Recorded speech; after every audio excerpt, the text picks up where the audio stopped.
Hey everybody, welcome to the Self-Publishing Podcast. This is the one Dave's going to lead, and Dave is giddy. Dave is so excited about this show. He's just Dude, he has wood right now. I would actually bet money on it.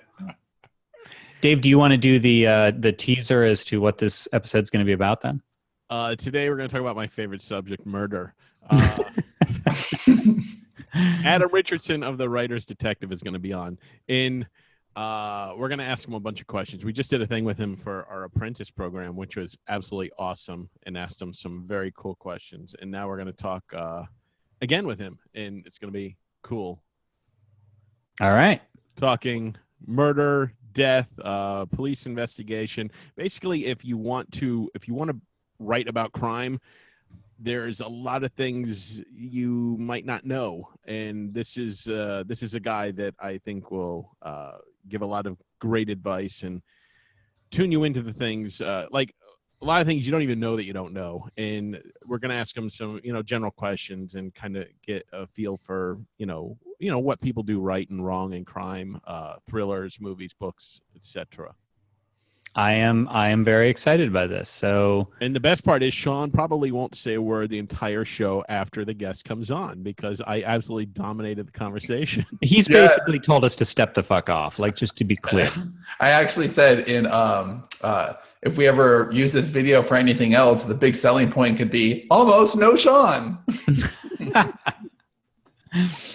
All right. So, with that, I actually don't feel like I have anything cool, but you guys can go. I don't know if we're taking live questions on this because we send the questions ahead of time, and I have a ton of them.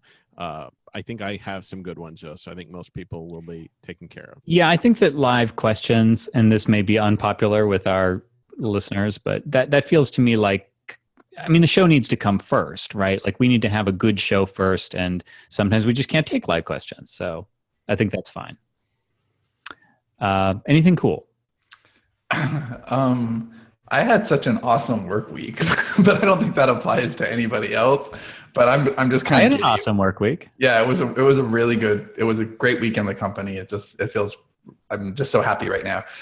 But. Let's talk about something dark. The Affair on Showtime. I know I mentioned this before, but oh my God, I love the narrative device of the show. It's great. Johnny, you'll have to add it to your my queue of shit that I can never get to. Right. You're right on I think you'll really, really appreciate it. I would actually move it up. We'll have to talk on what's worth moving down on your list, but it's super good and you'll like it. So they have one character, when it's their perspective, will have a version of the story, but then when it's the other character and you get it from their perspective, there's small changes, like from dress and hairstyle. So here's one that I know. Wallpaper in a room. Yeah, I remember Dave mentioning this show a while ago. So I know what you're talking about. Awesome. There's this one scene where the main character, he goes to the house, and the girl he's having an affair with is like, she's in this virginal white dress, and she just looks so innocent.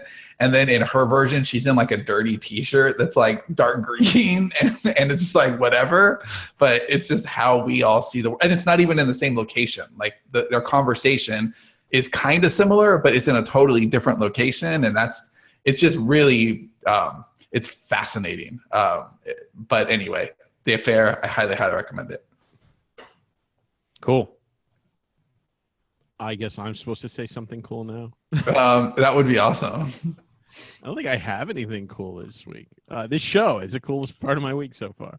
I went to my son's baseball game, but I don't think anybody wants to hear about that. But that was cool. Actually very much want to hear about that. But I think I want to hear about that too. Maybe that can be on. We can talk about that on Worst Show Ever. Yeah. We can also talk about my son's new extracurricular activities. That sounds vague. It does sound vague. No, you I think you already know. I don't know if I told Johnny. I talked about it last night on the call, but I'll talk about it on Worst Show Ever. The worst show ever today. Yes. Your prayers have been answered.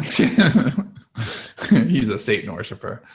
Yeah, about time, slackers. I know. We've totally slacked. We didn't have. Did we have a Worst Show Ever week before last? I think so. Yeah. That was the travesty. That was the train wreck. Oh, yeah. That barely counts. Okay. So yeah, we need to be in good form today. And I guess wait. So well, I guess we're allowing that. This show, it's kind of a cheat, but it is great. I think Dave's a dick. I think. Okay. The cool thing is that the story we're doing. Are we saying the title of the story we're doing, or no? Are we waiting? No. Why not? Sean blows shit. No, I blew ours. Mine was Johnny's last week. I don't want to blow yours. You don't? I've never heard you say that before. No, I said 2 million. 2 million is my price. We're doing a serial killer story, and the timing of this show is kind of perfect for that, because it does involve a police officer as well. And I'm super excited. It's a crime thriller series that we're going to be doing, and I'm absolutely pumped for it. It's one of those things that Sean and I, it started off like everything else, like a brainstorming session, but now we're applying a bit more rigidity to it, because I apparently have a difficult time when I'm writing and I get lost in the weeds. And Sean's like, well, why don't we do it like we do everything else with it, Sterling and Stone, like where we actually know what we're doing before we write. And I said, wow, well, that sounds like a plan we could try. So I wrote out some rough beats. I handed them to Sean, and then he added to them. And here's the cool thing. He added something that is so fucking awesome to the story that I would have never thought of in a million years. And I think it makes the story 1,000 times better. And so he sent some superlatives here. Yeah. So he sent. You're not giving stuff away, right? No. Okay. So he sent the beats back to me, and then I'm going to polish them, send them to him, and then I'll start writing it. I presume this coming Monday I'll be writing it, or Tuesday. But I'm absolutely looking forward to starting this book, and I think it's gonna fly by. I think I'm hoping anyway that I'll be writing a lot faster, because a lot of the groundwork is already done, and it was done between both of us. Whereas usually I'm kind of a martyr, and I like to do it all. I'm a control freak. I like to think of the story. I like to think of everything about it. And this time I let Sean in more into the process more. And I think the results are going to be phenomenal. Well, this is all awesome, because I would actually say the best part of my week, like I had a really, really good work week for sure, but it started on Monday. Dave, do you mind if I get specific about some of the things that you said? Because I think that they were great. Go ahead. Okay, so I think this is very personal for me, but it's relevant to everybody. So the things that Dave's talking about, I'm not sure what he's going to say, by the way. I'm gonna be like, I didn't mean that, you asshole. Could be anything. I think we're okay here. I'm going to talk about my sexual shortcomings, are you? No, not okay. not all now. right, then we're good. Worst show ever. If I can, I would love to. But yeah, so on Monday we had our regular story meeting, and I've been trying to get Dave warm to the production model for a long time, and he's because of our apprentice program, he agreed to do it, but it was more like he agrees to do most of the things there. Like he was a total team player about it. He said, I'll do it. And he even acknowledged the importance of CI figuring out how to do this so that we can really grow as an imprint. But it was still like, I'll do it, but I don't like it, and I don't really believe it. So I had as much buy-in as I'm gonna get from Dave. But for the record, I'm like that with about 90% of the things I. Oh no, this is not uncharacteristic at all. But I was just so hopeful, and then we had the beats, and we had our story Monday, and I'm not ever nervous about story meetings with Dave. I get down sometimes after they're over, but I'm never nervous ahead of time. And this time I was like, man, I just hope he likes this, because we really need to start this, and I just want him to be into it. And he's like, I like 90% of this, and that's a really big number for Dave, you guys. It's a really big number. But he really he saw the process for what it was, and that now we can go back and forth just a tiny bit more, and then figure it out on story meetings too. But so much of we'd already done so much during our story meetings here, but it's this missing step that really helps us to elevate what we're doing so that it's a repeatable system, which is it's what you need to make money as an author. And I think there was a part of Dave that was really clashing with But my artist doesn't like that. I like to figure out the story. I like to suffer. Well, that's what he said. That actually what was, I think, the big takeaway here. He said, I always feel like I have to suffer my way through the story. I have to find it. I have to throw all these out. And I've been kind of a martyr about that. And I'm sorry. And that was just so meaningful because this has been a long time coming. And I feel like Collective Inkwell is already more powerful. And I feel like we're already going to have the best year we've had since 2012 next year. Now you're going to make me cry. Yeah. And no, it's just, it's really good. It's good for our, shut up, bitch. It's good for our creative partnership. It's good for our business partnership. It's good for the company. It's good for Dave because it's going to help him realize his dreams faster. So anyway, it was a really great week at the company, but that probably was the highlight. And it started out on Monday with just like, I think I have Dave's full buy-in for this process, not just for now, but for a good time to come. So thank you, Dave. Thank you. Well, unfortunately, this means we're going to have to subject our guests to the ad read because they're running a little long. So get ready for a trial by fire here. But let me tell you. Sorry ahead of time, Adam. Yeah, sorry, Adam. Whenever I hear Dave talk about his love of murder, I just think about all the books out there that are incorrectly marketed in terms of their murdering capability just because they have shitty book covers. Yeah, there's absolutely nothing worse than a bad book cover, and I'm including even murder. Even murder. Murder is not worse. If you ask the police, they'll say, murder's bad, but bad book covers, they're worse. Or like justifiable, like, well, the guy got murdered, but man, was that book cover bad. It's a crime against humanity, really. And there's no reason to subject your readers to that. So what you want to do is you want to go to 99designs.com/SPP. And there you will find tons of designers that will make you a book cover that looks a little less like a crime scene, unless you're going for crime scene. Adam, have you ever gone to a crime scene because someone got murdered because of their ugly book cover? Not that we've discovered, however, it is quite a good possibility. All right. Well, so if you don't want a book cover design that makes your readers and other people want to murder you, go to start your custom design at 99designs.com/SPP. Use the link, get the Power Pack upgrade, valued at $99. Gets you more designer time and attention. 99designs.com/SPP. So with that said, take it away, Dave. All right. Welcome, Adam. Adam Richardson of the Writers Detective.com. He is a detective for, 20 years?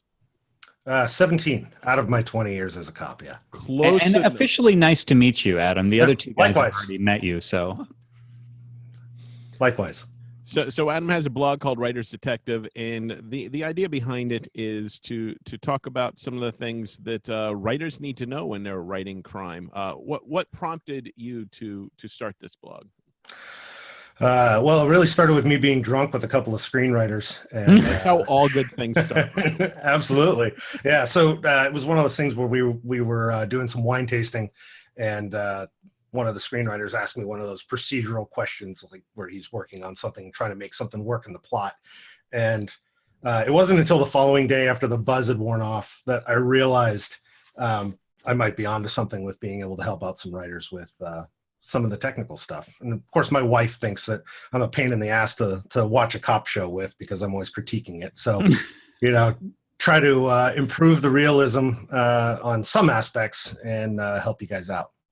So speaking of that, what are some of the things that TV shows and movies get like horrendously wrong? Holy crap, where do I begin? Got a whole hour. Yeah, exactly. From a writer's perspective, I would say there's two key things. The first one is rank.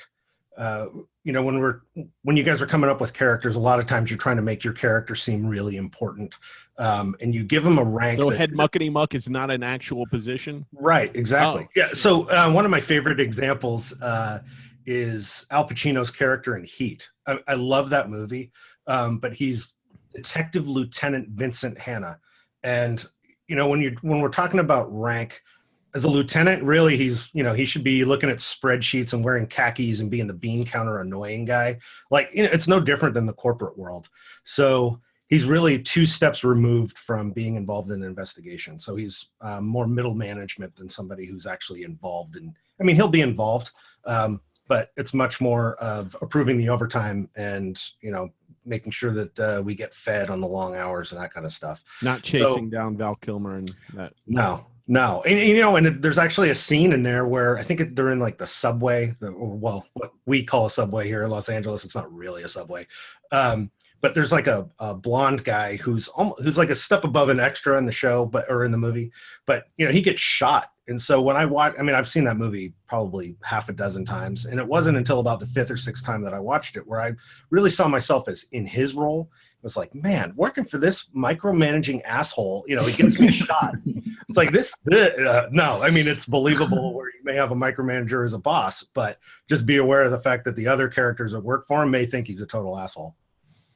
And then the other thing that writers tend to get wrong, I guess, would be when it comes to interview and interrogation. And I get why it's done this way, but it seems like when it comes to the interview, that's kind of the easy way out for the writer to just do a whole bunch of exposition. And you'll have an attorney who sits there next to the bad guy, and he or she may not say a word, depending on how the writer wanted the scene to go. And a lot of times, the detective just blathers out all of the stuff that they've put together, so that way the viewer gets a chance to, or the reader, I guess, but more often the viewer gets a chance to see what they've all figured out and piece it together in a nice little package form. But the reality is, and you actually guys on, I think it was episode 218 of your podcast here, where you talked about good dialogue and fight scenes and arguments and stuff like that. It really goes back to knowing your why, and not just as a writer, but yeah, so happy. But knowing the why. Don't give Sean any credit. But it goes back to, honestly, it's knowing the why of both people that are in this scene. And I mean, cop shows and cop stories are inherently about conflict, which is great for telling a great story. But you really need to know what the stakes are from each person's perspective. So my wife is English, and so I have to watch a whole bunch of English shows. And they do this all the time, where the solicitor, which is their term for an attorney or defense attorney, is sitting there idly. I mean, they're an extra that never says a word. They would never get a SAG card. While the suspect may or may not say anything or respond to the detective, but the detective's laying out everything they know. In reality, that doesn't happen. So one of the shows that we were watching, going back to the why thing, was Kenneth Branagh's like English version of Wallander. And, she's watching this and loving him and loving this case and all this kind of stuff. And I'm like, this guy is a shit detective. And the reason I said that was because he's not asking the logical question. So when you're writing the dialogue in an interview or an interrogation, and there's a difference between the two, it's kind of a stage thing. As far as the first stage is the interview, and then the next is the interrogation. But the why for the detective is to get a story on record. I want to know whatever it is you, the bad guy, have to say about, let's say, the night in question, assuming it's a murder.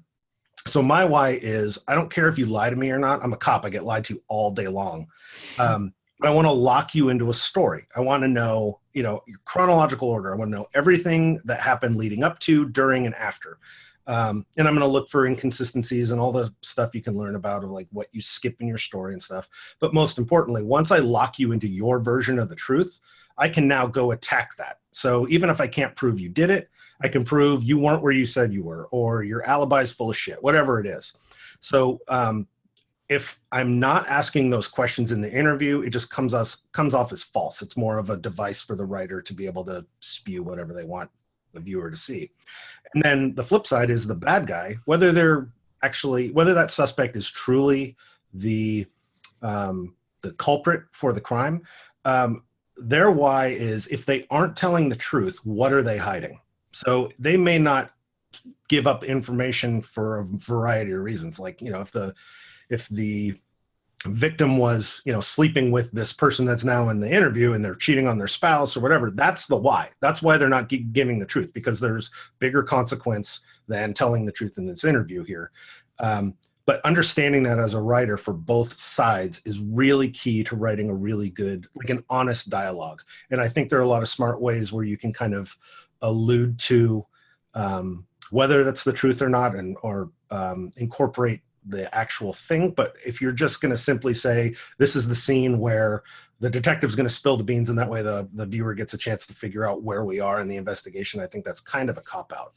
So did you watch Homicide: Life on the Streets or no? I did, yeah. There's David Simon, the guy who wrote the book it was based on, and is behind that show and behind The Wire. He told a story once about an interrogation where, like, some of the head games that they play with the suspects. In one of them, they put down a stack of like manila folders, just with empty paper inside, and put it at the end of the table to make the suspect think that, oh shit, they got a lot of stuff on me. But Right. they were like kind of quiet and like, just like getting him to say what he had to say.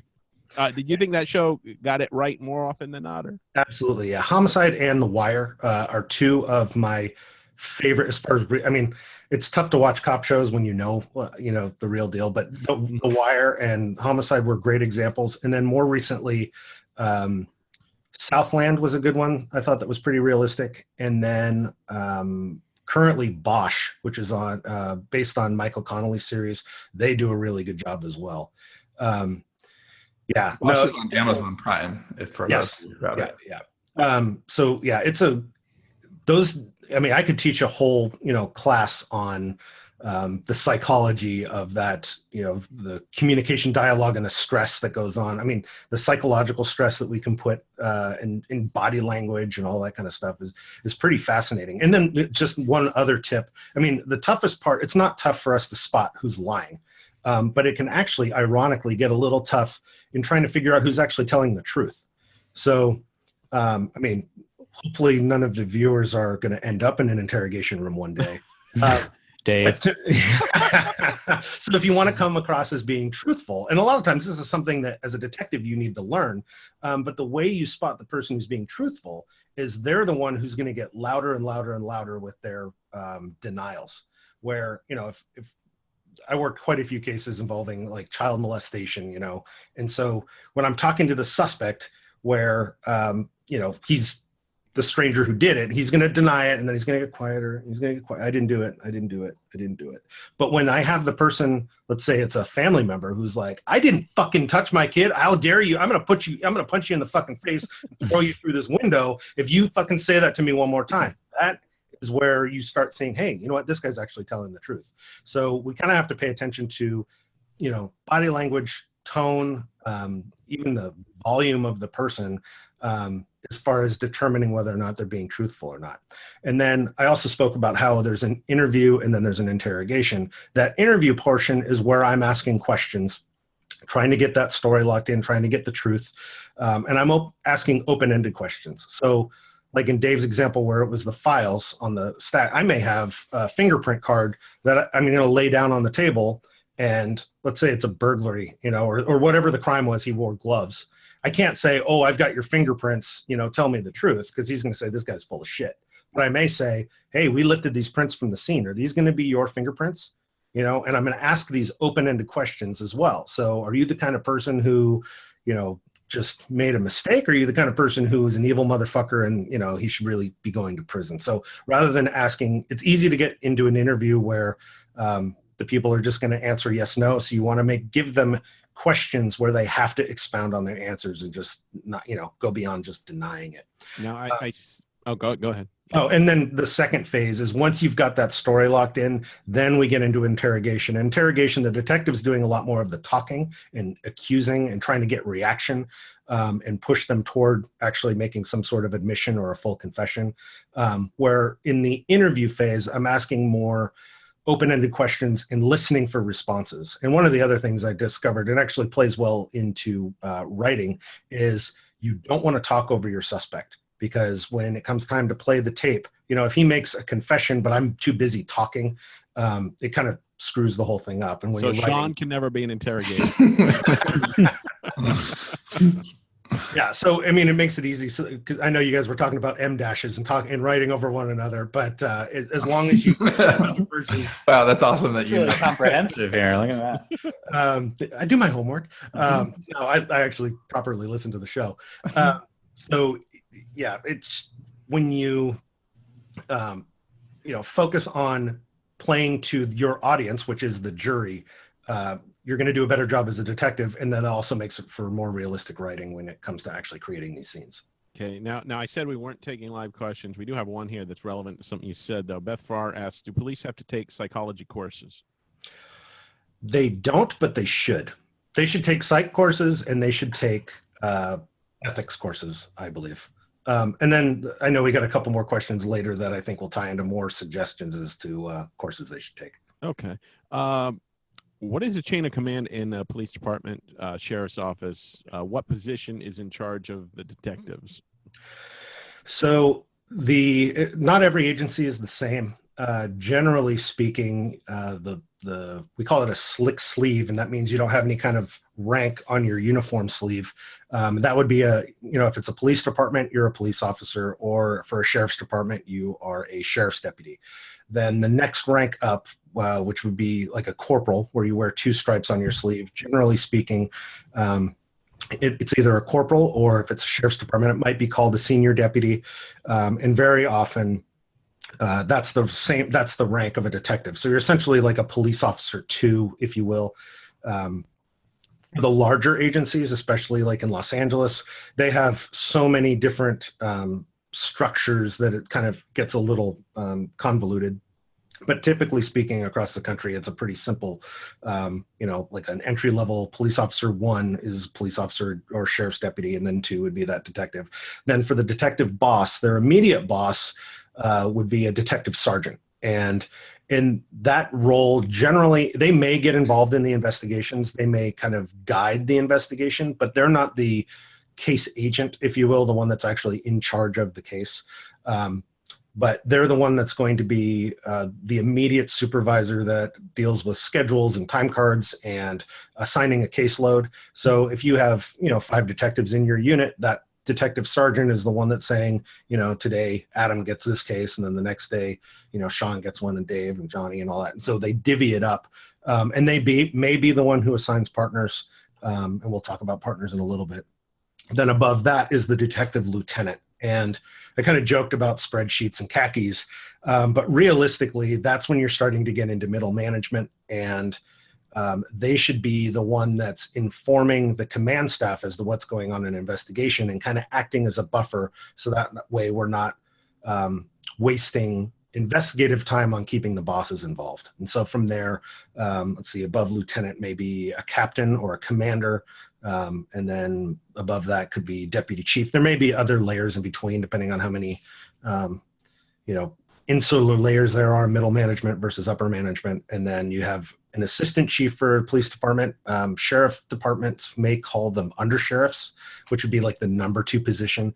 And that's generally the highest rank you can get without getting into the political spectrum. And then for a police department, the head is usually called the police chief. And that chief is usually appointed by either the city council or the city manager, and they're kind of an at-will position. So if the case goes awry or bad politics happen, they can lose their job potentially. And then a sheriff is an elected official, just like any other elected official. So, I mean, there is a requirement that they need to be a law enforcement officer and be qualified for the job. But every 4 years, they're up for re-election. So it's a pretty... for the most part, that's about the rank structure for most agencies. How many detectives are typically in a squad room?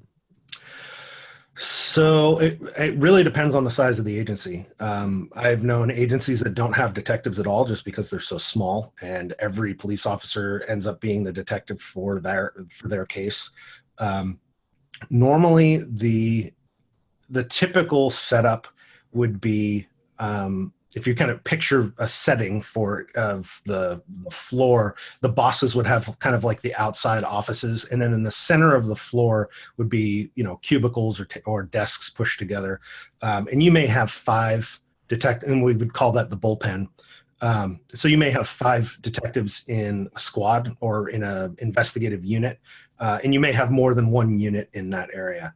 So quite often you'll have, say, property crimes detectives and major crimes or persons crimes detectives in that same, room, but they may have kind of dividers up between their cubicles and stuff. So that way, The Wire actually did a pretty realistic example, as well as Bosch, the shows that we've just talked about have pretty good examples as far as the way that the rooms are set out look pretty realistic. And it's something as a writer you can totally play with and make it believable. There was one writer that I worked with where he was setting his investigation in Washington, D.C., and it happened to be in this one neighborhood where the local police precinct just took over a defunct elementary school.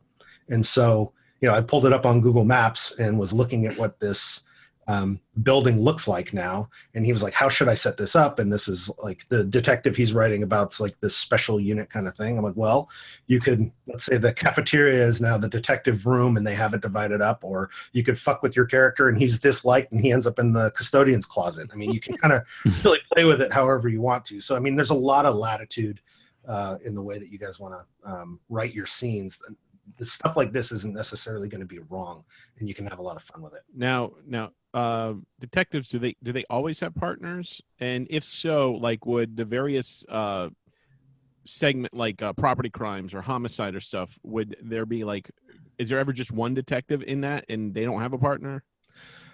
No, generally speaking. Well, I mean, there you may be assigned to a unit where you're the only person, but you're not going to go out and work cases by yourself just for safety reasons. I've watched, in going back to the English crime shows, I can't tell you how many times where it's like watching a horror film where you're like, don't go in there, you're just by yourself. Call for backup. Holy crap. Yeah. It's like, why would you go after a known murderer by yourself? And then in England, we're unarmed too. So it's just, right. It's Machine Gun Mike. You need exactly. someone else. I mean, even the music knows that, the bad guy's in there. So, right. But you said in England, unarmed. What was that? So most of the law enforcement officers in England are still don't carry firearms. Oh, So, that sounds like a bad idea. yeah. I mean, so now modern day, they're starting to, there are some that are starting to carry guns, and they call it armed response, but it's not anywhere like, or any way like American law enforcement. So they throw biscuits at you. Soggy. Yeah. So, where was I? Like how many would be working?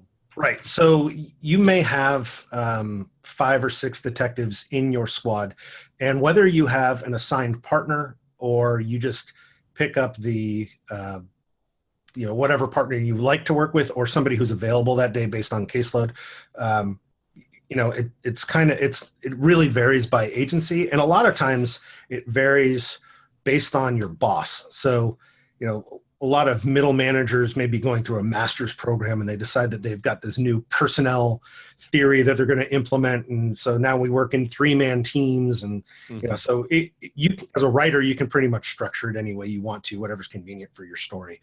But, I've been in assignments where I've had the same partner for, years. And then I've had other assignments where there's 5 of us and we just kind of go off of who's available and who's on duty that day, as far as the person that goes out with me to handle whatever it is in the interview.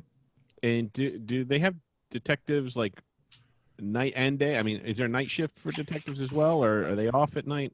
Again, it depends on the size of the department. A lot of most agencies, I would say, do not. We would work, like where I work, we work bankers hours, 8 a.m. to 6 p.m. We're on like a 410 or a 980 plan. So I'd either work 4 10-day work week, 10-hour days, or I would work 4 days at 9 hours and then 5 days at 9 hours each week. So that way you get a 3-day weekend every other.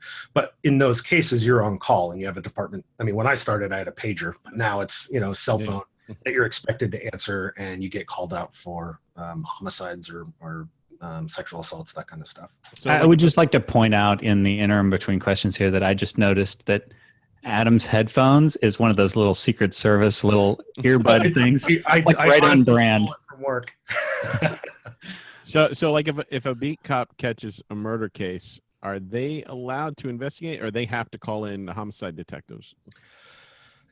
If you're smart, you would call in the homicide detectives. Yeah, yes, they would call the homicide detectives, because their initial, so the way that reports normally work, or cases normally work, is that you call person calls 911, the patrol officer arrives, and once they realize it's a homicide, they pretty much are going to freeze that scene, not let anybody in or out. The most they would do is probably put some yellow tape around it.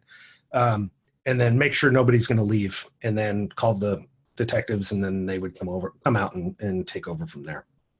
Okay.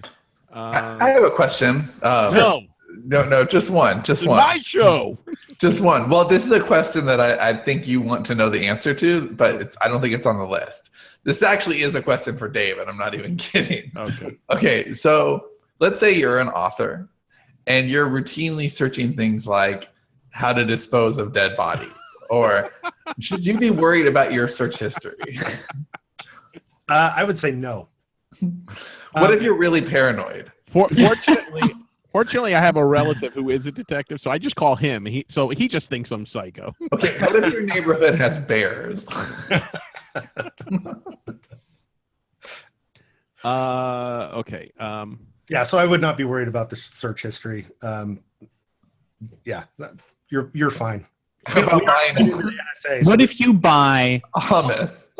I'd be more worried. I'd be more worried about doing like if I was writing like CIA thrillers, like how to make a bomb or stuff like that. That stuff I'd be worried about triggering all sorts of searches.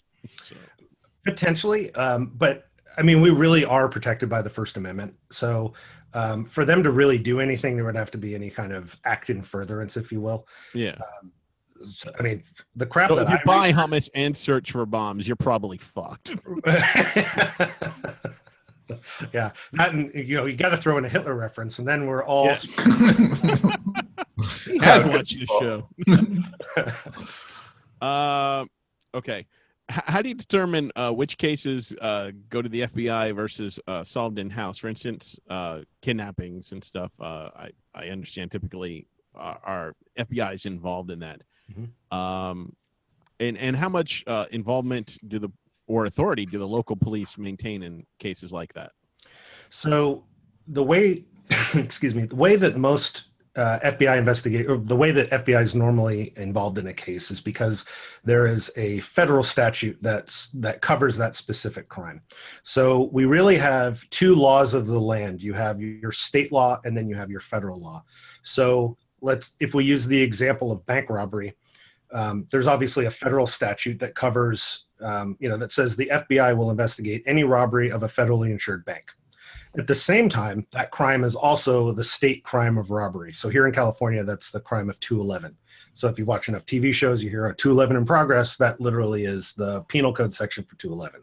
So the FBI gets involved to investigate whatever that Title 18 of the US Code section is, and then we get involved potentially for the state crime. And a lot of times we'll work it together. In the instance of kidnapping, if you cross state lines, that's when, or international borders, that's when the FBI generally gets involved. If we are talking about the kidnapping of children, they do have the ability to get involved from the onset. In looking at the kidnapping section of the federal code, it doesn't state it specifically, but there is a section about children that are of a tender age, which I think is about 12 and under, where they can get involved right away. And that's the only age Dave writes. That's it. But after they're not tender anymore, he's done with them. They earned whatever hell comes after that. Those are the ones in the basement, right? I heard all about. No, yeah. In the dungeon. So the general, I mean, one of the misconceptions that Hollywood especially kind of treads on is that the FBI comes in and boots out the locals and it's our jurisdiction, and that generally is not the case. They're actually, for the most part, they're very helpful. They give us access to resources that we wouldn't normally have. They're really good at spending money that we don't have.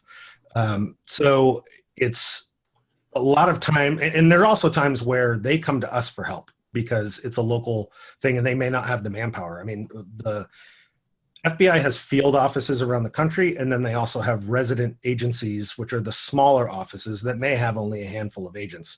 And so if you're part of a task force, you may be involved in those cases as well and trying to help them out. Okay. And you said getting along. Do police tend to, or detectives tend to get along with private investigators, or are they sort of seen as like in the way? It depends. It depends on the private investigator. Depends on the case. We're limited in what we can share. So if we're working an abduction case and the family has hired a private investigator, we're happy to, take the information that might be helpful to the case from that private investigator.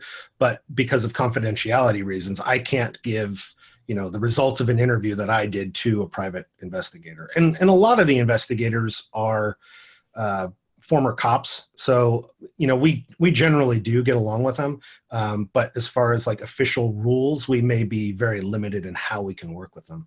Yeah, I would also think that like a private investigator, like that finds some evidence that, like, say your kid was taken and you find like a suspect, and then the private investigator were to tell the parent, that parent might go decide to kill that person. That's very true. Yeah.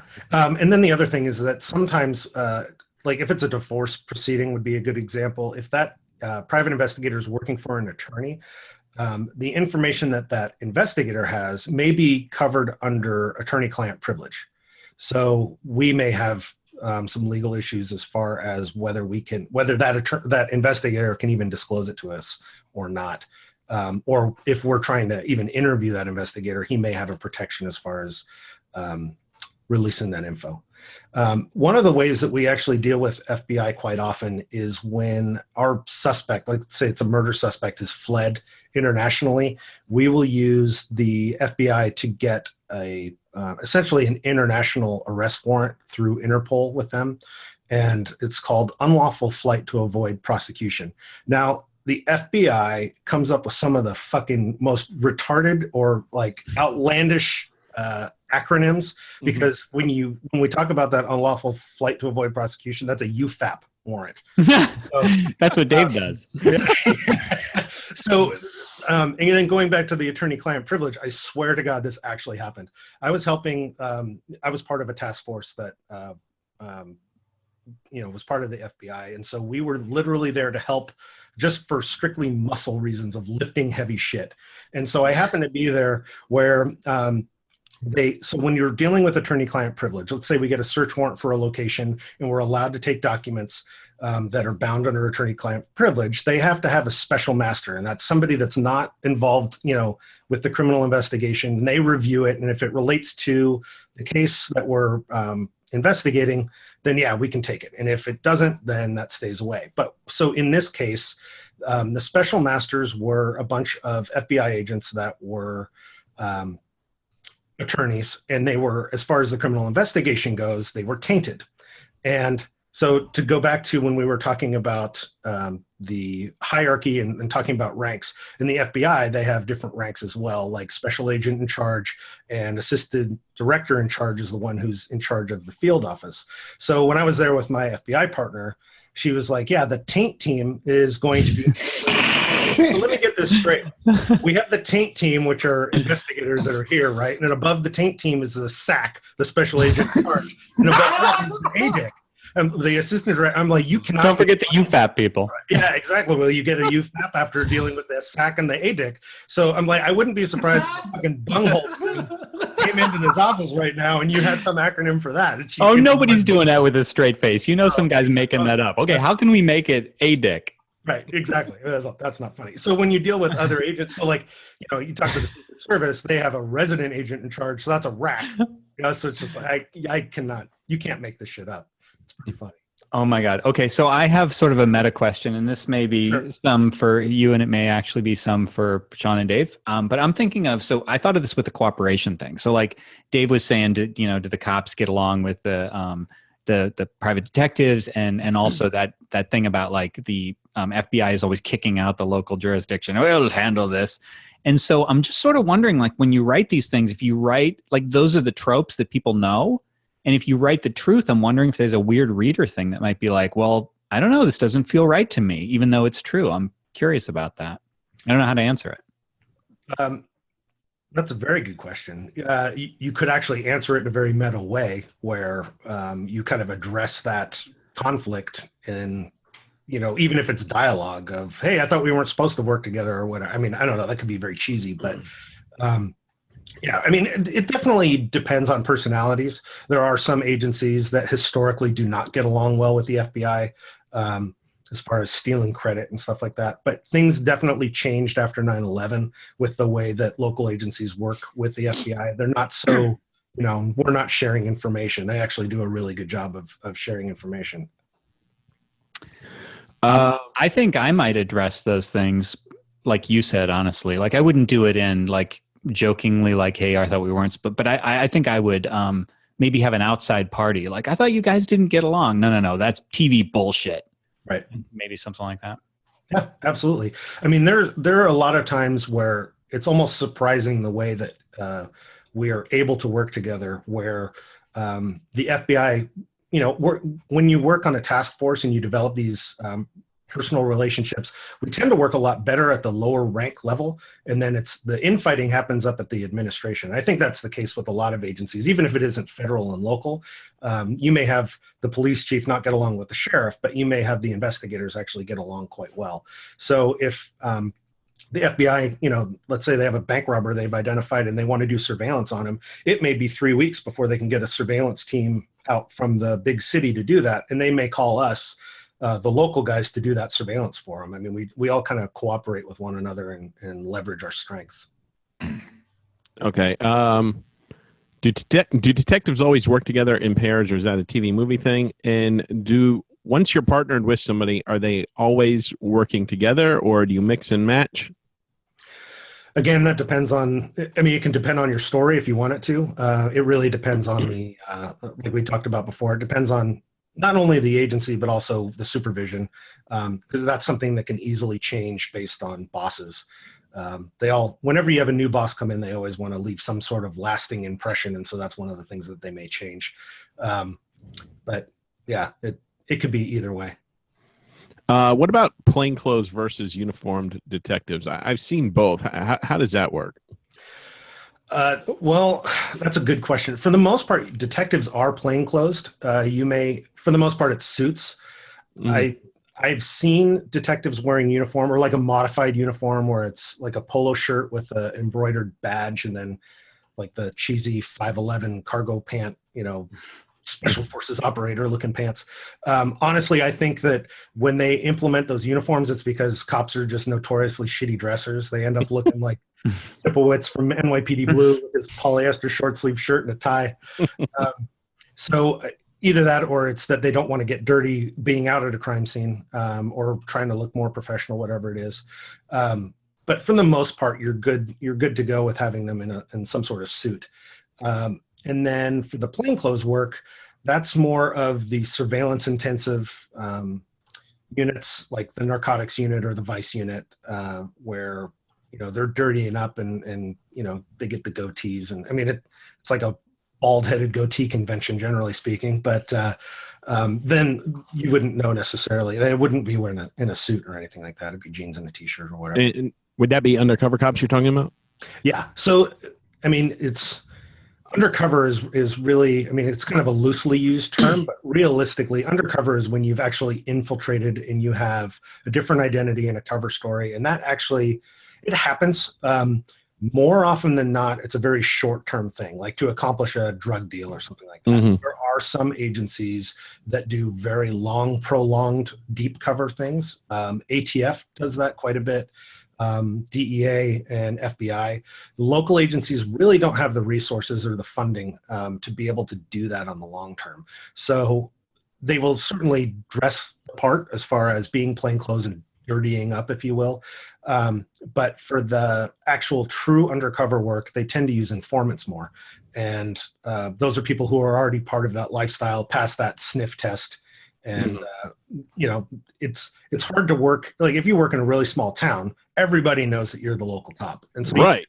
Yeah, that was my next question. How do you get past that? If they've seen you on the streets and stuff, do you bring in somebody from an outside precinct, an outside county or city or whatever? You can, but more often than not, you're using informants. And the way we get informants for the most part is it's somebody who got in trouble and they're trying to get out of being prosecuted. Right. And when we do sign up informants, there are all sorts of issues, whether it's legal or ethical, about whether or not you should be having bad guys working, and trying to get out of trouble and that kind of stuff. We actually have a very specific informant policy.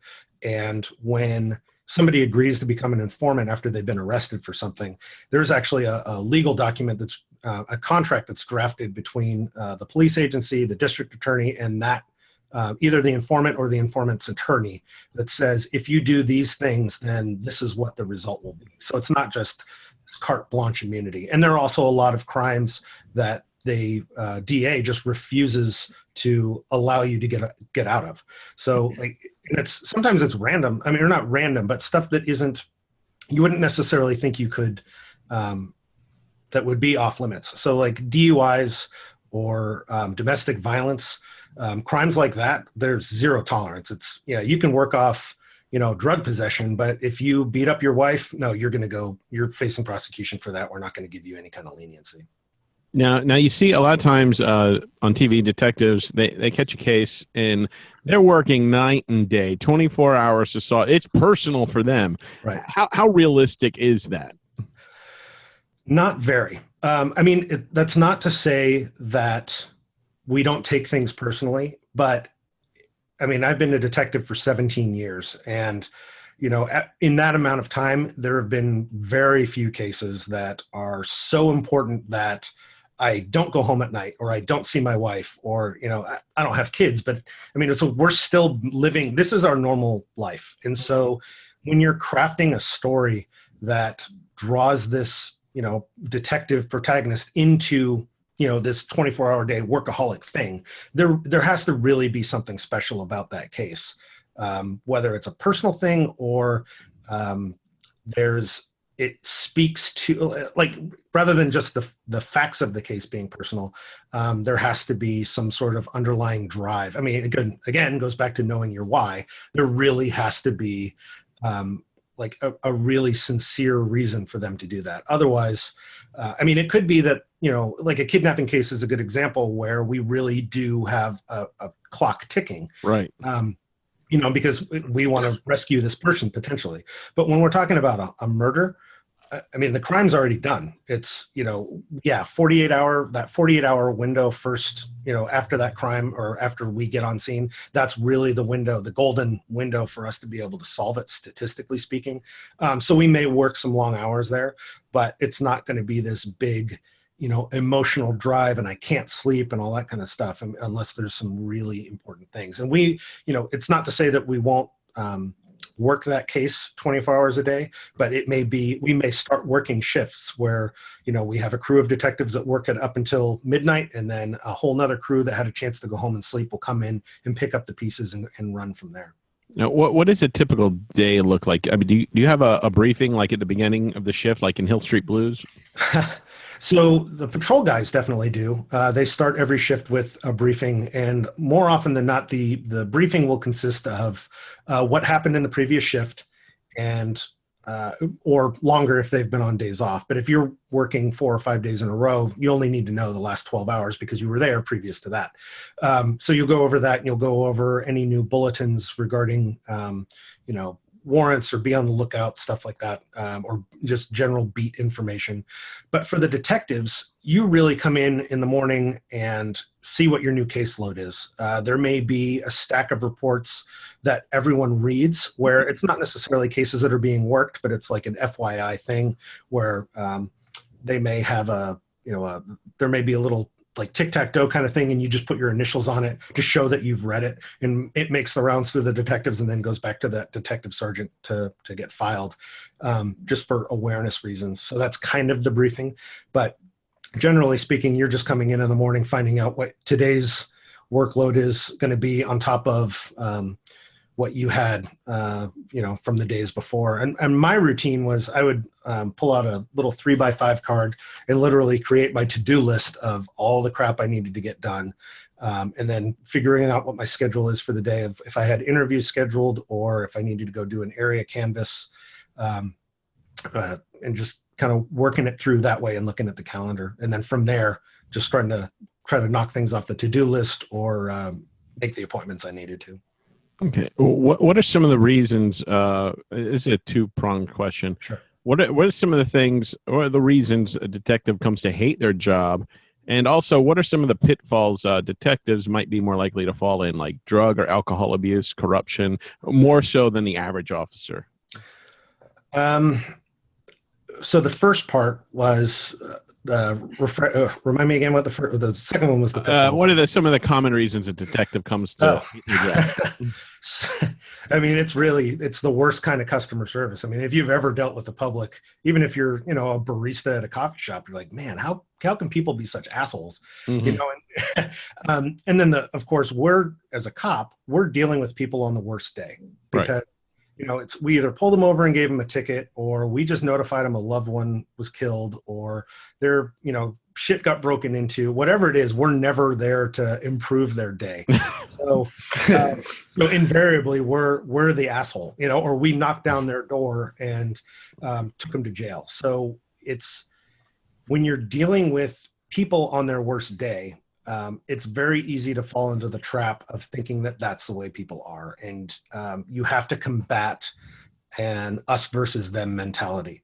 And so like the question before about psychology or ethics, I mean, it's really a matter of reminding yourself that that's not really the case. I personally tend, and this is more of a, once you get further into your career, the less you start, the less you hang out with cops in your off-duty time. I try to surround myself with real normal people, not a bunch of cops.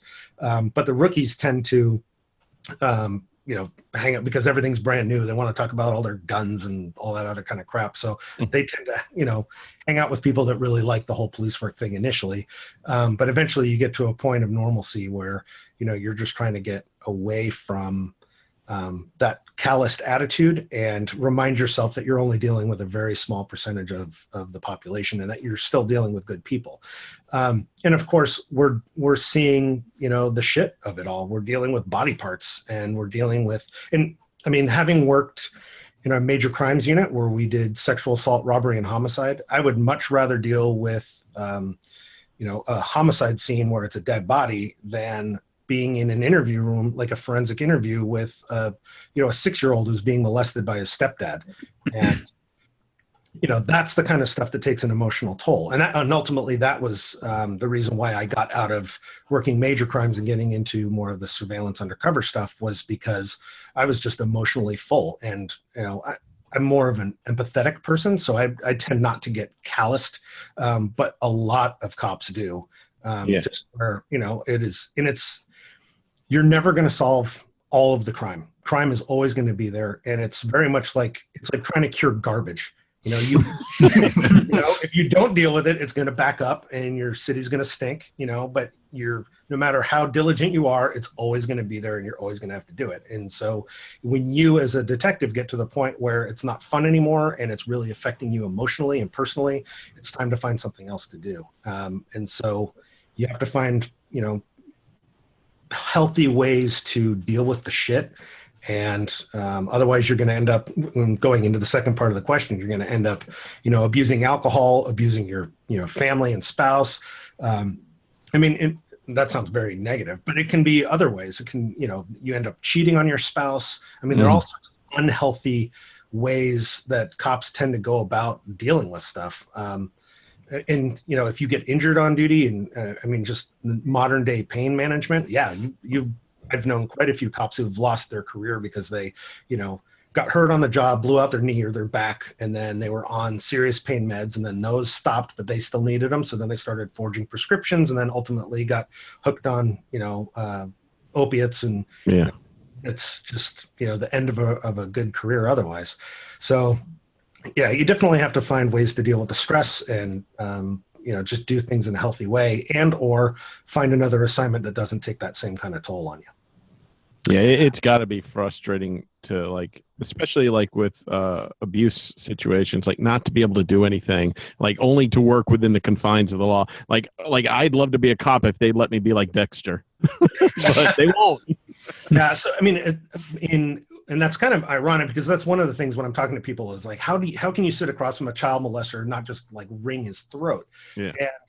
And which obviously anybody in that situation wants to, but I have, I think anybody who's good at working sexual assault cases has the ability to not necessarily empathize with the suspect, but push the judgment off. And when you have somebody sitting in an interview room, it's really easy to just sit there and say, you're a piece of shit. How could you do this?